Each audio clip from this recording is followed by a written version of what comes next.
Imagine waking up in Jerusalem in 30 AD, with the sound of markets filling the narrow streets, the smell of fresh bread in the air, Roman soldiers watching every corner, and a silent tension rising between faith, power, and survival.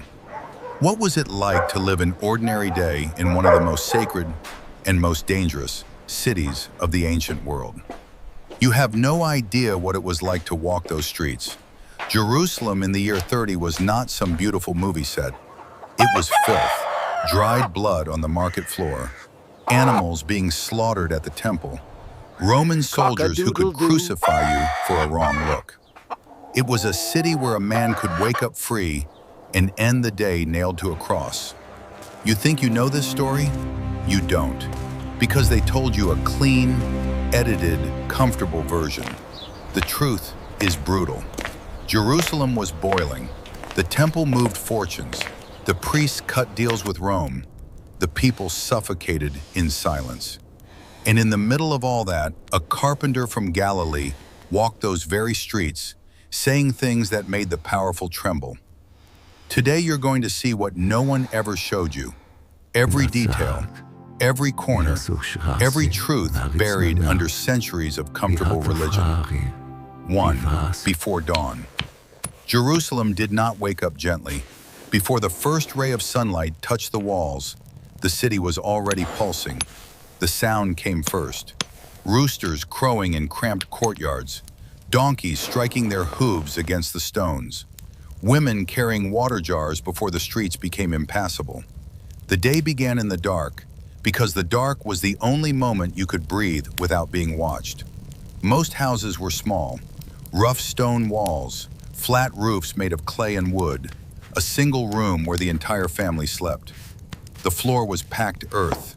There were no beds as you know them, thin mats, coarse blankets, and your body ached every morning. The pre-dawn cold in Jerusalem cut through the skin because the city sat more than 700 meters above sea level. You woke up with a stiff body, a dry mouth, and the weight of another day under Rome's dominion.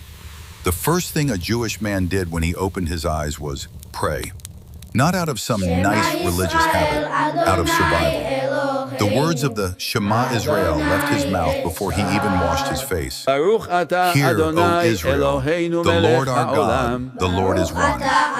It was a declaration of resistance, because out there, Rome said Caesar was Lord. And inside that cramped house, a poor man, barefoot, with calloused hands, dared to say no, that there was another king. After the prayer, the woman lit the fire. It was not simple. There were no matches, no gas, no comfort of any kind. Dry straw, flint stones, constant blowing until the first flame appeared. Fire was sacred in the daily routine. Without it, there was no bread. Without bread, there was no day. The smell of dough baking in the clay oven was the first sign that the house was alive. The children woke up last. They did not go to schools as you imagine. Boys learned the Torah at the synagogue, sitting on the floor, repeating verses until they memorized them. Girls stayed home, learning from their mothers to grind grain, prepare olive oil, sew, carry water. By 12, 13 years old, they were already promised in marriage. Childhood as you know it did not exist. You were a child one day and an adult the next. No transition, no choice, no voice. Before the sun had fully risen, the streets were already packed. The day in Jerusalem waited for no one. If you did not leave early, you were left behind. If you did not work, you did not eat. Mercy existed in the sacred texts, but in the streets the law was different, and it was merciless. 2. Streets of blood. The streets of Jerusalem were not what you imagine. Forget the clean illustrations in religious books. The ground was uneven, made of rough stones, slippery with animal grease, food scraps, and sewage. There was no efficient sanitation system for most of the population. Trash piled up in the corners. The smell was heavy, a mixture of human sweat, donkey dung, blood from sacrificed animals, and fruit rotting in the sun. The alleys were narrow, so narrow that two loaded donkeys could not pass at the same time. Houses were stacked on top of each other, creating permanent shadows in some passageways. It was easy to get lost. It was easy to get cornered. And that is exactly what made Jerusalem dangerous. Thieves operated in small groups, hidden around the bends, waiting for distracted merchants. Violence was not the exception. It was part of the landscape. But the most visible blood did not come from crime. It came from the temple. Every day, hundreds of animals were sacrificed: lambs, oxen, doves. The blood flowed through stone channels, ran down the streets around the Temple Mount, and stained the water flowing toward the Kidron Valley. The smell of burning flesh rose like a constant cloud over the city. For those who lived there, it was normal. For those arriving from outside, it was a shock.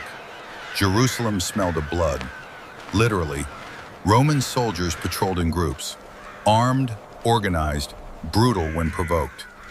The Antonia fortress sat attached to the temple in a strategic position that allowed them to watch everything. From up there, soldiers observed every movement. Any suspicious gathering was dispersed with violence.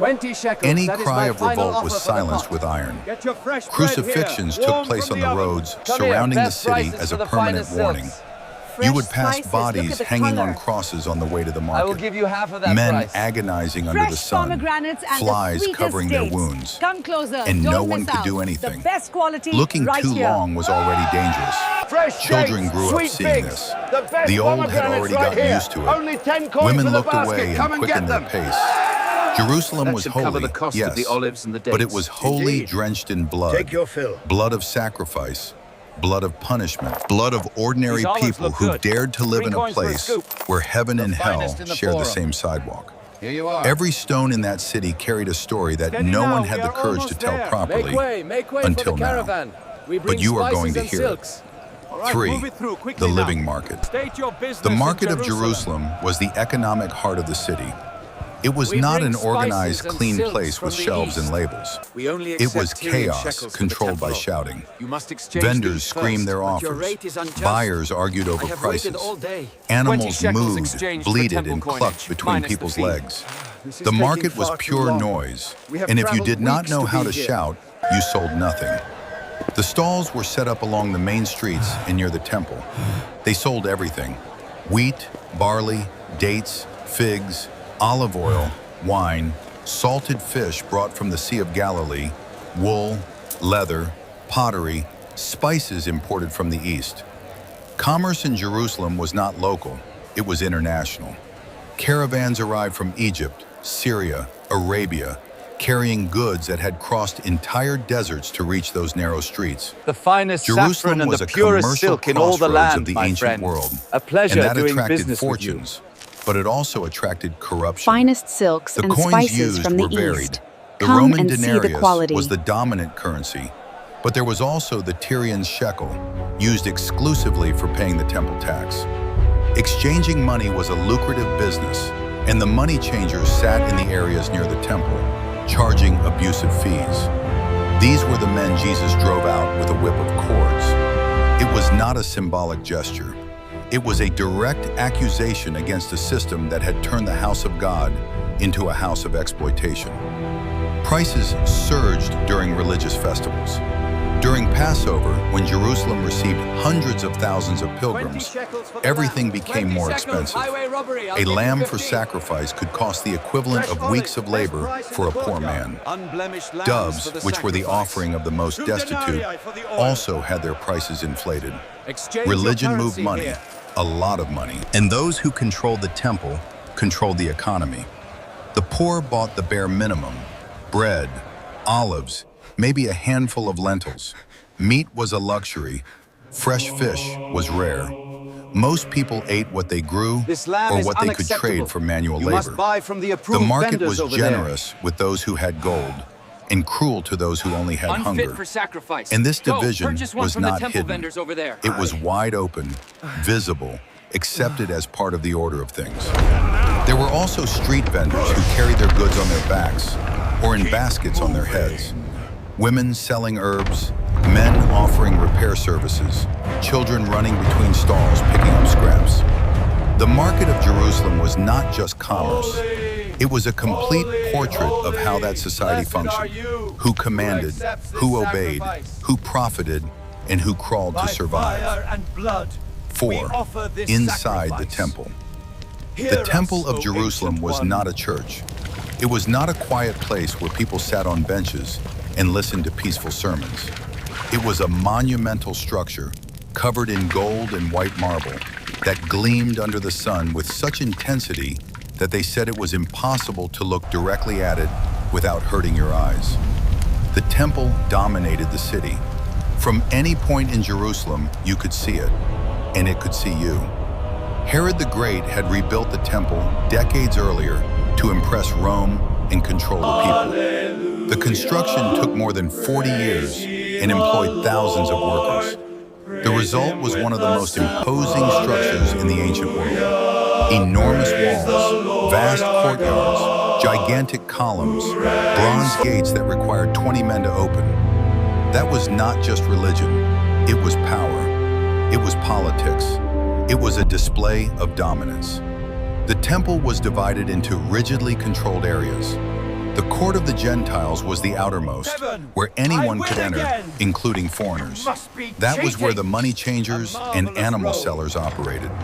That was where the noise was deafening. Then came the court of women, where Jewish women could go, but not advance beyond. Then the court of Israel for Jewish men. Then the court of the priests. And at the center of everything, the Holy of Holies, the most sacred place on earth, where only the high priest entered once a year on the Day of Atonement. No one else, ever, under penalty of death. Sacrifices took place daily. Morning and evening, a lamb was offered as a burnt offering for the people. But beyond that, individuals brought their own offerings. Animals were inspected by the priest to ensure they had no defects. If the animal was rejected, the pilgrim was forced to buy another one right there from the vendors authorized by the temple at inflated prices. The system was perfect for those at the top and crushing for those at the bottom. The blood of the animals was poured over the altar. The fat was burned. The smoke rose mixed with incense. The sound of Levites singing psalms echoed through the stone courtyards. It was beautiful and terrifying at the same time, sacred and brutal. Because there, before that altar, life was taken so that another life could be spared. And everyone knew, even without saying it out loud, that the blood of animals was not enough. That something greater had to happen. That someone, someday, would have to pay a price that no lamb could ever cover. 5. The weight of Rome. Rome was not in Jerusalem by accident. It was there by strategy. Judea was a troublesome province, full of religious people who refused to worship Caesar as a god. For Rome, this was unacceptable. For the Jewish people, bowing before a pagan emperor was worse than death. This silent conflict defined every single day in that city. The Roman governor of Judea in the year 30 was Pontius Pilate. He governed from Caesarea Maritima on the coast, but came to Jerusalem during the religious festivals to ensure no revolt erupted. Pilate was not a diplomat. He was brutal. Historical records indicate that he deliberately provoked the Jews, bringing standards bearing Caesar's image into the holy city, using temple funds to build aqueducts, and repressing any protest with swords and spears. He despised those people, and those people hated him. Taxes were the most efficient instrument of oppression. Rome collected tribute on land, on production, on commerce, on people. A farmer could lose up to 40% of everything he produced between Roman taxes and religious ties to the temple. 40%. From a man who was already living on the edge, who already woke up not knowing if he would have bread the next day. The tax collectors, called publicans, were Jews who worked for Rome. They were considered traitors by their own people, hated, avoided, Do not tell me treated what to as do. The water is unclean, barely moving. and yet many of them grew rich at the expense of their brothers' suffering. You pushed The in front of military me. I have presence waited was all constant. morning. This The trickle is Antonia useless. fortress housed an entire garrison of Roman soldiers, strategically positioned next to the temple. From there, it took only a few minutes for hundreds of armed soldiers to descend the stairs and storm the temple courtyards at the first sign of unrest. The people knew this. They lived with that weight every day. Every prayer was set under surveillance. Every gathering was suspect. Every word spoken aloud could be the last. Crucifixion was the punishment reserved for slaves, violent criminals, and political rebels. A little Rome charity, used it as a please. spectacle of terror. Help the blind The and condemned lame. were stripped, A single whipped to the coin. bone, forced to carry the horizontal beam of the cross to the place of execution, and Spare nailed some alive kindness before for the everyone. hungry. Death could take hours or days, and the body was left on display as a warning. Jerusalem lived in the shadow of those crosses, and it is in this exact setting that a man named Jesus told the people, "Do not be afraid." Think about the weight of those words spoken there, in that place, in that time. 6. The table of the poor. Food in Jerusalem was not what you picture when you think of a biblical meal. There was no bountiful table, generous variety, colorful abundance. For the overwhelming majority of the population, eating was an act of pure survival, without pleasure, without choice, without waste. The basic food was bread, made from wheat or barley, baked in clay ovens in their own homes. Barley bread was the cheapest and most common among the poor. It had a coarse texture, a bitter And taste, so we see that but the it filled the obligation stomach. is not merely That in was the what action mattered. itself, but Wheat in the was intention better, behind it. softer, but it cost more. And so we see that the Entire commitment to the families covenant lived on is bread and reaffirmed olives, daily day through our after day, actions, week not just after our week, prayers. without variation. Olive oil was essential. It was used for cooking, for lighting the lamps at night, for treating skin cracked by the sun and by labor. Olive trees were so important that destroying one was considered an act of war. Wine was also part of the diet, but not as a luxury drink. It was diluted with water and consumed because pure water was not always safe to drink. Public fountains supplied the city, but the quality was questionable, especially in the poorest neighborhoods. Did you hear she Meat finally was got rare get? on the table of the poor. When it appeared, it was on special occasions or imagine during the religious children. festivals, when animals There she is, sacrificed the at the divorcee. temple were partially returned to the Disgraceful. families. Imagine walking around like Salted that. fish came from Galilee, but the price rose with distance. Lentils, chickpeas, onions, garlic, cucumbers, wild herbs. This was the real foundation of the diet. Simple, repetitive, insufficient in many cases. Meals were eaten on the ground. The family sat on mats around a common dish. Everyone ate with their hands, using pieces of bread as spoons. There were no utensils. There were no individual plates. The meal was a collective act, but it was also a But mirror Rabbi, of hierarchy. They say it is improper The father for us ate to travel first, like this. then the sons, The kingdom of then the heaven is women open and to younger all who children. seek it. Have you If ever the seen food such a ran thing? out before reaching the Women last walking ones, with the men too like bad. this. It is No not one appropriate. complained. There was no one Who to is this complain to. teacher? Hunger was not a metaphor in Jerusalem. It was real, visible. Children with bellies swollen from malnutrition. Beggars at the temple gates waiting for scraps. Widows with no legal protection who depended on the charity of strangers. The law of Moses commanded that the edges of fields be left unharvested so that the poor could gather what remained. But not everyone obeyed. And even when they did, what was left was too little for so many people. The table of the poor in Jerusalem was a table of silence, of resignation, of a faith that had to be stronger than an empty stomach. 7. Invisible women. If you want to understand how Jerusalem really worked, you need to look at the ones no one looked at, Unclean! the women. Unclean! They sustained Keep your that city distance! behind the scenes, Back, carried everyone! the invisible Get away weight of from the road! everything, and yet were treated as Unclean! second-class citizens. Unclean! Keep The away official from me! history almost Stay never back! speaks of them. But without them, Jerusalem would not have survived a single day. The Jewish woman in the first century lived under a web of restrictions that controlled every aspect of her existence. She could not testify in court. Her word had no legal value. She could not initiate a divorce, but she could be Why have divorced you by her left husband us? for any reason, including burning the food. A rabbi of the time went so far as to teach that it was glory has enough for the departed. husband to find a more Woe, beautiful my woman brother, to justify woe. divorce. Why A sleepest divorced thou in woman the lost dust? everything: home, children, reputation. She returned to her family of origin if her family accepted her. If they did not, what remained was begging or worse. The woman's physical space was the home.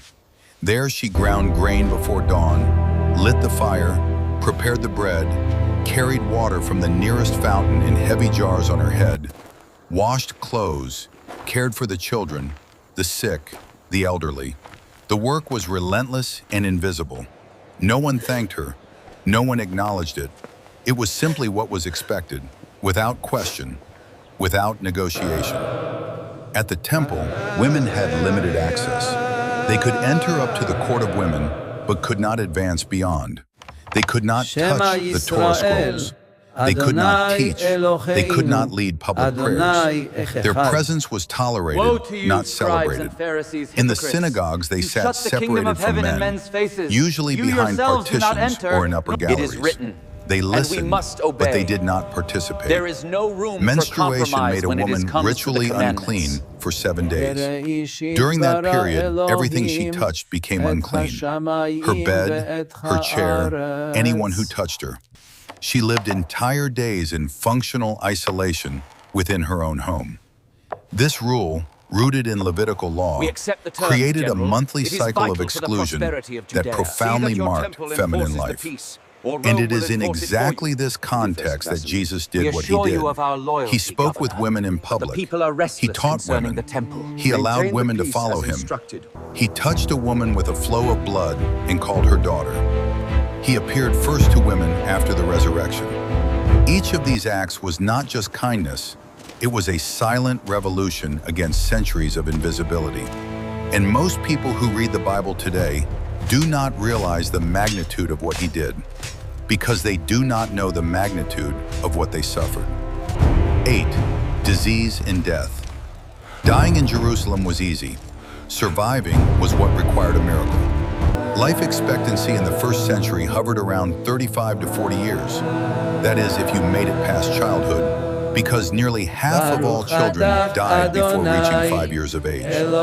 Diseases that today are cured with a single pill were death How dare sentences you in that profane era. the Sabbath? And the worst Carrying part this was burden not is strictly dying. forbidden by the It was law. what happened to you before you died. Trouble now. There were no doctors, as The you know Lord them. commanded us to There were rest, healers yet who you mixed carry this herbs, burden through the olive oil, streets. wine, You must and be prayers. punished. Some knew how to treat superficial wounds, but infections, high fevers, internal diseases, severe fractures, all of this was virtually untreatable. If you broke a leg severely, you would probably be crippled for the rest of your life. If a wound became infected, the flesh rotted on your body while you were still breathing. No anesthesia, no antibiotics, no relief. Leprosy was the ultimate terror, not just because of the disease itself, but because of what it meant socially Good day to and you, Rabbi. spiritually. Peace be The with leper you all. was declared unclean, expelled from the city, forced to live outside the walls, Peace be far upon from you, family, teacher. And to you, far friend. from the temple, far from everything. The He catch had to looks shout, promising today. "Unclean, Are we nearly there, unclean," Master? when Look, someone the city is approached. beautiful from It here. was a social It is death dusty, I am before ready physical to rest. death. The person ceased to We are exist nearly for the there. community. Everything No one written by touched the them. prophets will be No one accomplished. came near. Master, No one looked are them you in the sure eye. it is safe to go now? Blindness was extremely common. Eye infections caused by dust, intense sunlight, and lack of hygiene left thousands of people blind or with severely impaired vision. The blind begged at the temple gates, along the roadsides, depending Look, entirely it's him. on the mercy of others. Deafness, The prophet from paralysis, Nazareth. mental Is he illness, the one we've been all of it waiting was for? seen through a spiritual lens. Who is this man If you they were are sick, praising? something was wrong between you and God. He is Jesus, That was the popular the theology. prophet from Nazareth. Disease was punishment, and the sick person carried not This is only a the house physical of prayer, pain, but the but you have shame made of it a being seen as marketplace. someone rejected by the Creator himself. Death was handled with urgency. In the hot climate of Jerusalem, a body began to decompose rapidly. Burial had to happen on the same day before sunset. The body was washed, anointed with spices and aromatic oils to disguise the smell, wrapped in linen strips and placed in tombs carved from rock. Wealthy families had their own tombs. The poor were buried in common graves or in shared caves. Mourning lasted 7 days. The family received visitors, sat on the ground, tore their clothes as a sign of grief. Professional mourners were hired to weep loudly at funerals. The more noise, the more honor to the dead. It was a culture where pain was public, exposed, ritualized. Suffering was not hidden. It was screamed. And Jerusalem heard those screams every day. Because every day, someone died. 9. Faith under pressure. Faith in Jerusalem was not a comfort. It was a battlefield. Every Jew lived squeezed between two brutal forces, Rome on one side and their own religious leadership on the other. And in the middle, the question no one dared ask aloud, but that burned in everyone's chest. Where is God while his people suffer? First century Judaism was not a unified religion. It was divided into groups that violently disagreed on almost everything. The Pharisees championed rigid observance of the law, including hundreds of oral traditions that went far beyond what Moses had written. They controlled the synagogues and held enormous influence over the common people. The Sadducees were the priestly elite, connected to the temple and to Rome, denying the resurrection of the dead and the existence of angels. Look at the birds of the They were air. politicians They neither sow disguised nor as reap, religious leaders, yet your heavenly maintaining Father power feeds them. at any cost. Consider the lilies The of the field, Essenes had how they abandoned grow. Jerusalem They neither entirely, toil nor considering sin, yet the I say temple to you, corrupted, even Solomon and lived was in not arrayed isolated like one of communities these. in the desert, awaiting the end of times. And the Zealots wanted to take up arms and expel Rome by force, believing that God would bless an armed revolt. The common people were caught in the middle of this crossfire, not fully understanding who was right, unable to question openly, without direct access to the sacred texts, because the Torah scrolls were kept in the synagogues and only the educated could read and interpret them. The faith of the people was transmitted orally, from father to son, mixed with traditions, superstitions, and fear. The synagogue was the center of local religious life. Every Sabbath, the people gathered to hear the reading of Scripture and the explanation of the teachers. But the synagogue was also a space of social control. Anyone who disobeyed the rules could be expelled, which meant total exclusion from community life. No one bought from you. No one married your children. No one acknowledged you on the street. Excommunication was a devastating social sentence. The Sabbath was inviolable. From sunset on Friday to sunset on Saturday, no work could be done, no fire lit, no load carried. The rules were so detailed that the Pharisees had cataloged 39 categories of prohibited work. Walking beyond a certain distance was forbidden. Spitting on dirt ground was forbidden because the saliva might move the soil, and that would be considered plowing. Faith had become a prison of rules, and the people lived in fear of sinning without meaning to. And then someone appeared who healed on the Sabbath, who ate with sinners, who touched lepers, who forgave without demanding sacrifice, who looked at that entire suffocating religious structure and said with authority, "You are wrong." Imagine the impact of that in that place, in that moment. The stone is moved. It was not just religion, But it was an how? earthquake. 10. The man from Galilee. Now that you have seen Jerusalem as it really was, now that you have felt the weight of the streets, the blood, the hunger, the oppression, the disease, the fear, now understand who the man was who walked through all of it and did not back down. Jesus was not born in Jerusalem. He came from Galilee, a region despised by the religious elite of the capital. Can anything good come from Nazareth? That question was not curiosity, it was contempt. Galilee was seen as a land of crude, uneducated people mixed with Gentiles. A Galilean in Jerusalem was looked at with suspicion. A Galilean teaching in the temple was a scandal. A Galilean challenging the priests was a target. He did not arrive with an army. He did not arrive with gold. He did not arrive with political backing. He arrived on foot with a group of fishermen, tax collectors, and women of questionable reputation. He slept in the open. He ate what was offered to him. He had nowhere to lay his head. And yet when he opened his mouth, crowds stopped. Soldiers stepped back. Priests trembled. The Sanhedrin gathered in haste to decide what to do with him. Not because he was violent, but because he was true. And truth, in that system built on lies, was the most dangerous weapon that existed. He walked the same streets you saw in this video.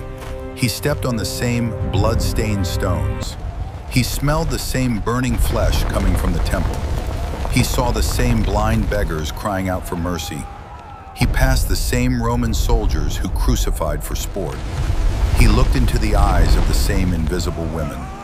He sat at the table with the same poor who ate lentils and barley bread. And every person he touched was transformed, not by magic, not by religion, by something Jerusalem had completely forgotten: love with authority. When he entered the temple and overturned the tables of the money changers, it was not a fit of rage. It was a declaration. He was saying that the entire system, the sacrifices, the fees, the divisions, the walls between men and women, between Jews and Gentiles, between the pure and the impure, all of it was numbered. And it was. Jerusalem killed him. Nailed to a Roman cross, the only man who truly loved that city. The temple he denounced was destroyed 40 years later, in 70 AD, exactly as he had foretold. Not one stone was left upon another. The city that suffocated the truth was suffocated by its own history. But he did not stay on the cross, and he did not stay in the tomb. And that is why 2,000 years later, you are still here, listening to this story. Because it is not over. Because Jerusalem in the year 30 is not just the past, it is a mirror. And if you look with honesty, you will see yourself reflected in those streets, in the suffocated faith, in the religion that imprisons, in the truth that sets free, in the man who walked through all of it and said, "Follow me." The question is not whether he existed. The question is what you are going to do now that you know what he faced.